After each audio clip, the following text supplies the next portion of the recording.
Soy Bernardo García, abogado laboralista, y en esta iniciativa del Colegio de Abogados de Madrid voy a intentar aproximarme al análisis de algunas de las cuestiones más controvertidas de las medidas laborales y de protección social adoptadas en el marco de esta pandemia, el COVID-19, y de la declaración del estado de alarma. Empezando por las medidas de regulación de empleo temporal, que son las medidas principales que se adoptan en esta normativa excepcional, decir que esas medidas pueden suponer o bien la suspensión de los contratos o bien la reducción de la jornada, de conformidad con lo que dispone el artículo 47 del Estatuto de los Trabajadores. En este caso, la primera distinción que hay que hacer es la determinación de la causa que concurre y que puede justificar la aplicación de estos denominados ERTES. La causa puede ser de fuerza mayor o puede derivarse de causas económicas, técnicas, organizativas o de producción. Para que concurra causa de fuerza mayor, en unas condiciones que veremos que determinan además también la tramitación del expediente de regulación de empleo, es necesario que la pérdida de la actividad tenga como causa directa para la empresa, como consecuencia directa derivada del COVID-19. Por tanto, cuando concurren otras causas, que pueden ser económicas, pero normalmente serán organizativas o productivas, que están relacionadas con el COVID, como puede ser la pérdida del cliente, aquí, por tanto, entenderíamos que no concurre la fuerza mayor, sino que hay que tramitar, por tanto, el ERTE a través de un procedimiento distinto que analizaré a continuación. En primer lugar, por tanto, si hay fuerza mayor, hay un auténtico expediente de regulación de empleo administrativo, como los que había antaño. Esta es la única supuesto que queda en nuestro ordenamiento jurídico de intervención administrativa. Es necesario, por tanto, llevar a cabo una solicitud ante la autoridad laboral competente y obtener una resolución administrativa o bien expresa o bien tácita a través del Instituto del Silencio Administrativo. Aquí ha habido inicialmente alguna duda o controversia sobre si operaba el silencio administrativo positivo o si este era negativo, si transcurridos 5 días desde la presentación de la solicitud no había respuesta expresa por parte de la administración competente. Bien, esto sin perjuicio de que con la regulación general de derecho administrativo parecía que el silencio administrativo era positivo, expresamente en la normativa de excepción se viene a reconocer, en concreto en el artículo 3º y también en la disposición adicional primera del Real Decreto Ley 9/2020 de 28 de marzo. El reconocimiento, por tanto, de la circunstancia de fuerza mayor, bien por resolución expresa o bien por resolución tácita por silencio administrativo, determina, por tanto, la suspensión de los contratos o bien la reducción de la jornada en los términos que se haya solicitado. La duración de esta medida se retrotrae al momento de la concurrencia de la causa de fuerza mayor, por tanto se retrotrae el efecto en contraste con los ERTES que vamos a ver a continuación, que se tramitan o se llevan a cabo a través porque concurra causa organizativa, productiva o económica.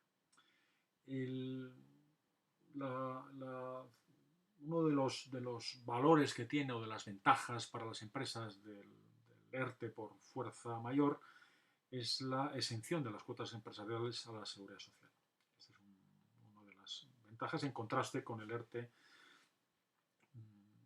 cuando no concurre fuerza mayor, que analizaremos después. La duración de estas suspensiones de contratos o de estas reducciones de jornada están vinculadas al propio estado de alarma que se ha decretado, en la duración que se determine finalmente. En contraste con esta situación del ERTE por fuerza mayor, está el ERTE que también por causas relacionadas con el COVID, pero ya no por fuerza mayor, sino por causas económicas, técnicas, organizativas o productivas. En este caso, como es sabido, hay que agotar un periodo de consultas, un proceso de negociación que se lleva a cabo con la representación unitaria o sindical en la empresa, pero cuando no cuenta la empresa con esta, debe de, por tanto, llevar a cabo este periodo de consultas, este periodo de negociación con una comisión representativa que, antes de ser elegida por y entre las personas afectadas de la propia empresa a través de una comisión ad hoc, es necesario, y en este caso es una regla específica en este régimen excepcional, es necesario contar o emplazar con una comisión representativa sindical compuesta por representaciones de los sindicatos más representativos, que en el ámbito estatal son la Unión General de Trabajadores y Comisiones Obreras, y también con las organizaciones sindicales meramente representativas en el sector al que pertenezca la empresa, que participen en la negociación colectiva del convenio sectorial al que pertenece la empresa. En estos casos, llamar la atención sobre la necesidad de agotar por parte de la empresa diligentemente el emplazamiento de esta comisión representativa sindical antes de acudir a la tercera opción, que es la segunda opción, que es optar por la representación ad hoc elegida por y entre las personas afectadas por el ERTE. De no ser así, podría derivarse un efecto indeseado, que sería el que el periodo de consultas no se ha llevado a cabo en los términos que establece la normativa y, por tanto, estaría viciado, y el producto de ese periodo de consultas, en concreto el acuerdo que se pudiera adoptar en su seno, o incluso la medida que pueda adoptar la empresa unilateralmente una vez agotado el periodo de consultas, insisto, podría haberse viciado y podría decretarse su nulidad en caso de que fuera impugnado.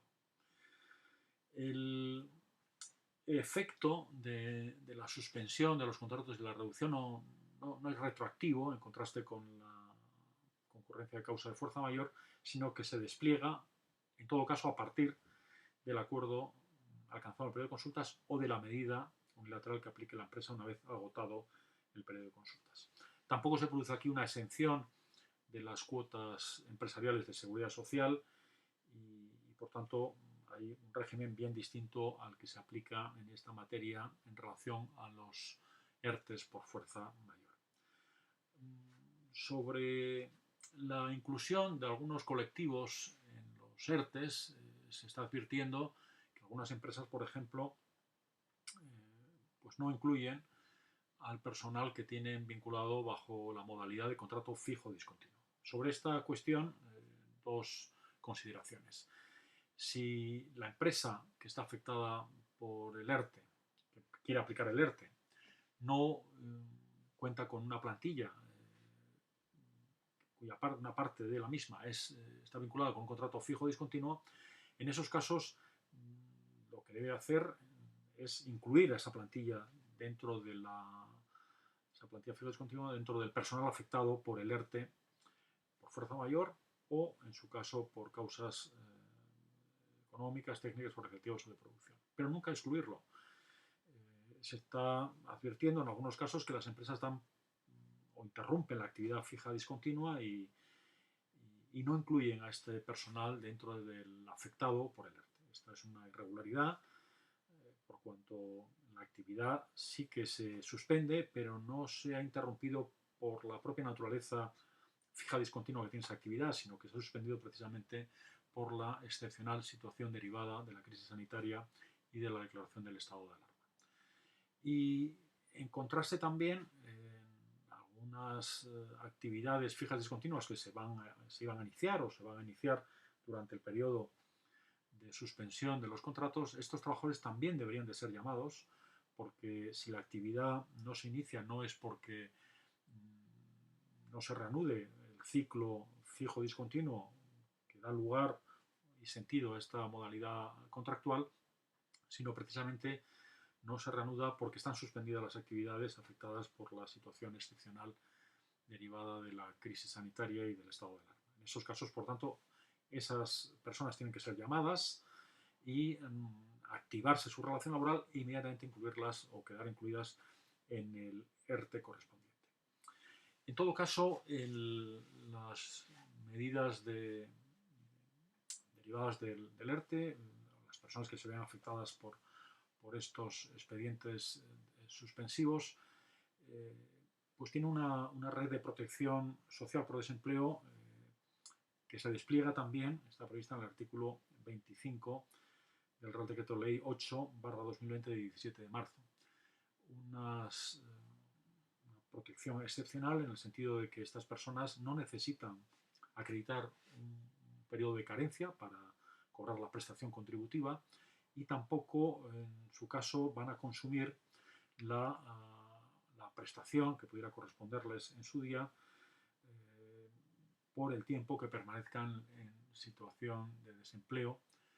derivado de la aplicación de estas medidas de regulación de empleo temporal. Unas medidas, por tanto, especialmente ventajosas. El artículo 3 del Real Decreto Ley 9/2020, de 28 de marzo, establece la tramitación colectiva de las prestaciones por desempleo de las personas afectadas por estos ERTEs temporales, ¿no? Estas medidas temporales de suspensión o de reducción de jornada. En esos casos se va a plantear una controversia, un problema también para las personas beneficiarias de estas prestaciones, por cuanto la empresa no va a contar o no tiene por qué contar con los datos de circunstancias familiares en las que se encuentran estas personas, en concreto el número de hijos o hijas a su cargo, y ante la falta de ese dato, el Servicio Público de Empleo les va a reconocer una prestación, por tanto, sin tener en cuenta esas condiciones, esas circunstancias familiares. Las personas afectadas tienen individualmente luego, en su caso, que reclamar la diferencia correspondiente de la prestación, por cuanto la prestación sería mayor y esa circunstancia, tendrá que vigilar, por tanto, esa circunstancia del abono de la prestación que corresponda, por tanto, a las circunstancias familiares en las que se encuentra en concreto, si tiene un hijo o dos o más hijos, porque la prestación aumenta o se incrementa en esos casos. En relación ya con las medidas de despido, que sería tanto el reverso de las medidas dirigidas a conservar el empleo, se han previsto también, en concreto, tres disposiciones, todas ellas tendentes también a conseguir el mismo fin, que es evitar la pérdida de empleo y, por tanto, garantizar el mantenimiento del empleo durante el periodo que dure la crisis sanitaria y la situación de alarma, incluso con efectos posteriores. En primer lugar está la previsión contenida en el artículo 2 del Real Decreto Ley 9/2020 de 27 de marzo, un artículo que lleva como título Medidas extraordinarias para la protección del empleo. Aquí, en este artículo, se establece una especie de moratoria o de prohibición de los despidos por extinción por causas objetivas y también por despido disciplinario, y hay que entender que por cualquier otra causa, siempre que esté relacionada con las causas que están vinculadas directa o indirectamente con la pandemia del COVID-19. En esos casos, como establecen los artículos 22 y 23 de los que he hecho referencia antes del Real Decreto Ley 8/2020 de 17 de marzo, en esos casos tienen que aplicarse medidas de regulación de empleo temporal y no de despido. De tal manera que si se lleva a cabo un despido de estas personas que tenían que habérseles aplicado medidas de regulación de empleo temporal, la cuestión que se suscita es si esos despidos pueden ser calificados de nulos o sencillamente esos despidos son improcedentes. Bien, sobre ese debate va a estar abierto en sede judicial. En las impugnaciones de estos despidos se va a hacer valer precisamente, y hay algún autor que lo mantiene, en concreto el profesor Bailos, que estos despidos serían nulos, entre otras consideraciones porque hay una prohibición derivada de este precepto, una causa notoriamente ilícita, y vinculado con esto se puede mantener que si el despido es calificado de improcedente y, como sabemos, en esos casos la empresa puede optar por extinguir la relación laboral, por esta razón se estaría burlando o inaplicando la finalidad de la norma, que es la de mantener el empleo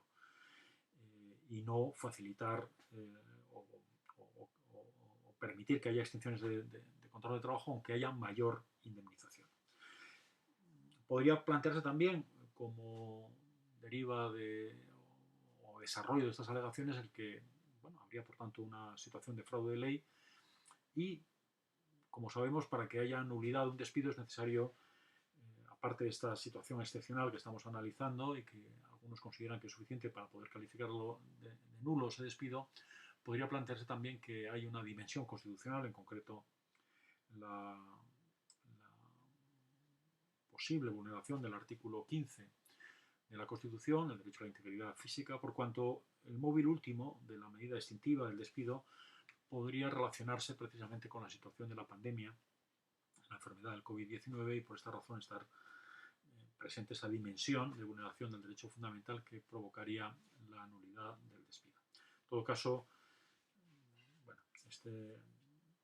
esta controversia será resuelta en sede judicial en los próximos meses en las impugnaciones de los despidos que se lleven a cabo. Hay otra previsión también, está ya contenida en el Real Decreto Ley 8/2020, 17 de marzo, su disposición adicional sexta, en la que se prevé como medida de salvaguarda de empleo que las empresas que apliquen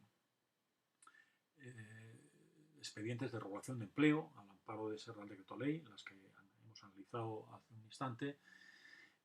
estas empresas pues se sujetan a un compromiso de mantener durante el semestre siguiente a la reanudación de la actividad la plantilla correspondiente, mantener por tanto el empleo que tuvieran antes de aplicar esas medidas. Bien, se suscita también la cuestión de qué efecto tiene el incumplimiento de esta previsión, de esta norma, ¿no? Parece claro que la empresa que incumpliera el mantenimiento del empleo en el semestre siguiente a la reanudación de la actividad, pues perdería todas aquellas ventajas o beneficios que hubiera podido obtener en materia de seguridad social derivadas de la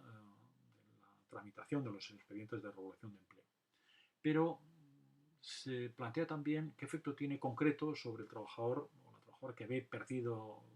su empleo, que es despedida en el semestre siguiente y había sido afectada por un ERTE temporal, por una suspensión de su contrato o por una reducción de su jornada. Ahí se plantea también la posibilidad de que, por los argumentos que acabamos de ver, pudiera calificarse de nulo el despido, precisamente porque la razón última está motivada por la situación de la enfermedad del COVID-19 y de la pandemia que la misma ha provocado. En este mismo ámbito también, relacionado con la inclusión de las personas que tienen contratos de trabajo temporal en los expedientes de regulación de empleo, se puede suscitar también, porque hay una previsión concreta en el artículo 5 del Real Decreto Ley 9/2020, de 27 de marzo, establece que las personas que tengan estos contratos temporales o de duración determinada, incluidos también los contratos formativos y los contratos de interinidad, no interrumpan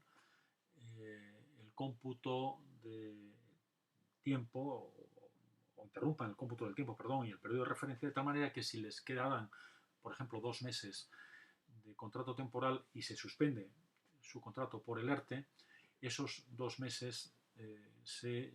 prestarían una vez terminado el periodo del ERTE de suspensión de su contrato. Esto es una medida, por tanto, específica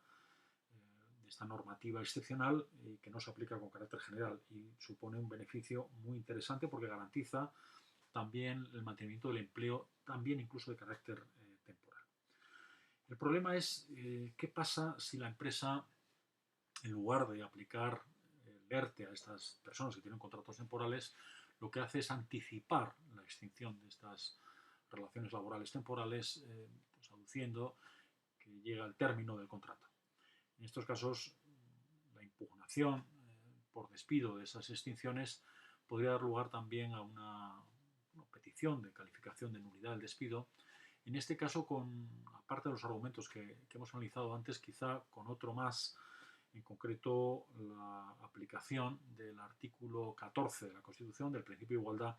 por cuanto estas personas, por el hecho de tener un contrato de duración determinada, un contrato temporal, tienen un trato peyorativo o perjudicial en relación al resto de la plantilla fija, que provoca la pérdida de su empleo anticipadamente y la imposibilidad de verse beneficiados de las medidas de protección social y de mantenimiento del empleo que tiene el resto de la plantilla, aunque éstas sean de carácter temporal. Por tanto, se va a suscitar también esta circunstancia, esta controversia en sede judicial. Bueno, esta es, en principio, algunas de las cuestiones principales, entre otras muchas, que se plantean o se van a suscitar en los próximos meses en la aplicación de las medidas laborales derivadas de la normativa excepcional vinculada con la situación de la pandemia del COVID-19 y del estado de alarma. Termino deseando a todas las personas que me escuchan todo mi ánimo, toda la templanza necesaria en estos días difíciles. Ánimo y un abrazo.